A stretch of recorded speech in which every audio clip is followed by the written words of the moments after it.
হরে কৃষ্ণা, সকলেই ভালো আছেন। তো আবার আপনাদেরকে আমি হরিকথা নিয়ে শ্রবণ করাতে চলে এসেছি, আপনারা সঙ্গে থাকবেন।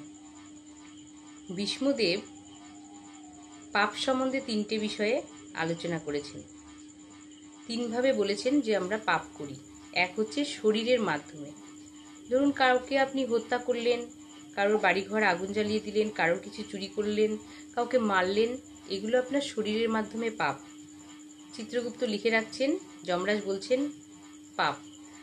আর মনে মনে ভাবছেন কালকে গিয়ে যদি ওর কোনো ক্ষতি করে আসতে পারি, মনে ভাবছেন, করেননি, মনে ভাবাটাও আপনার পাপ। বা ধরুন কারোর কোনো কিছু ক্ষতি হয়ে গেছে, আপনি খুব আনন্দ, ওর হয়েছে এটা, মনে মনে আনন্দ পাচ্ছেন, মনের মাধ্যমে পাপ।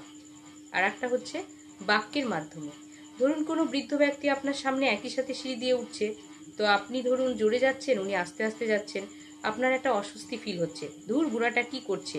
এই যে একটা বাজে বাক্য আমরা মুখের মাধ্যমে বলছি, সেটা আমরা মুখের মাধ্যমে একটা বাজে বাক্যের মাধ্যমে পাপ করছি। পুণ্য, পুণ্যটা কি? ধরুন কারোর মেয়ের বিয়ে হচ্ছে না, তো সেই মেয়ের বিয়েতে আপনি কিছু টাকা দিয়েছেন, সেটা আপনি পুণ্য করলেন। বা ধরুন কেউ খুব অসুস্থ, তাকে কিছু টাকা দিলেন, সেটাও আপনার পুণ্য। মা বাবার সেবা করছেন, সেটাও পুণ্য। আর সুকৃতি কোনটা?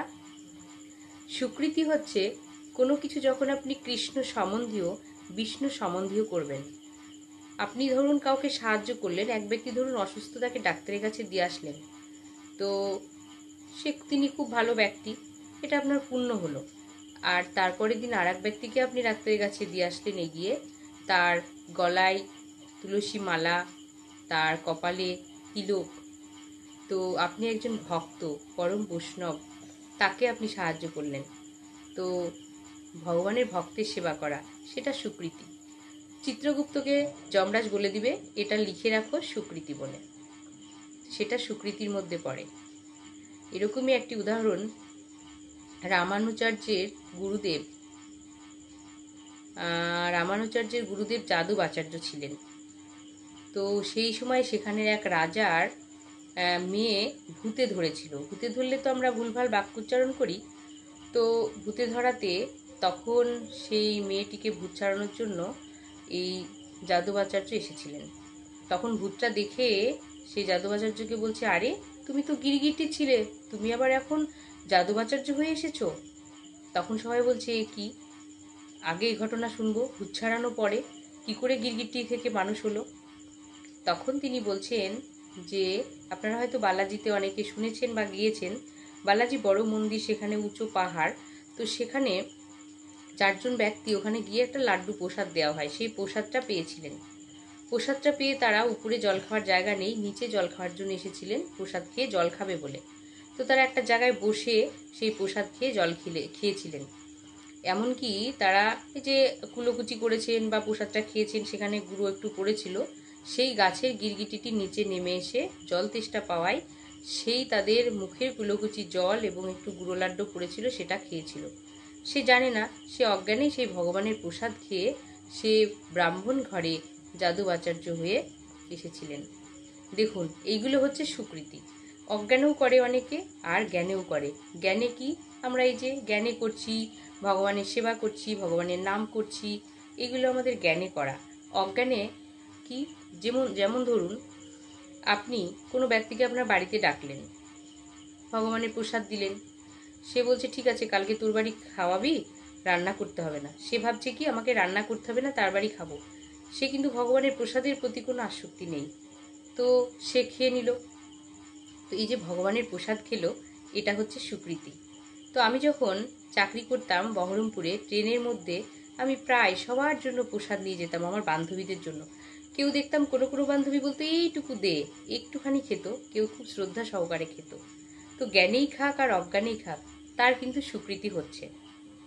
বা ধরুন আপনি কারোর বাড়িতে গেলেন, সেখানে ভগবানের সেবা হচ্ছে, সেখানে আপনি ঠিক আছে ভগবানের সেবা চলছে, তো সেখানে গিয়ে আপনি ভগবানের কোনো কাজ করলেন, সেবা করলেন, ভগবানের মালা গেঁথে দিলেন, ফুল তুললেন, সেগুলো আপনার সুকৃতি হয়ে গেল। ভগবান সম্বন্ধীয়, কৃষ্ণ সম্বন্ধীয় যা করবেন সেটাই স্বীকৃতি, সেটা কখনো হারাবে না। কিন্তু আপনার পাপ, আপনি ধরেন দুঃখে আছেন, সেই দুঃখটা মানে আপনার পাপটা কিন্তু ক্ষয়ে যাচ্ছে। আপনার যে পাপ ছিল, দুঃখটা হয়ে যাচ্ছে মানে পাপ কমে যাচ্ছে।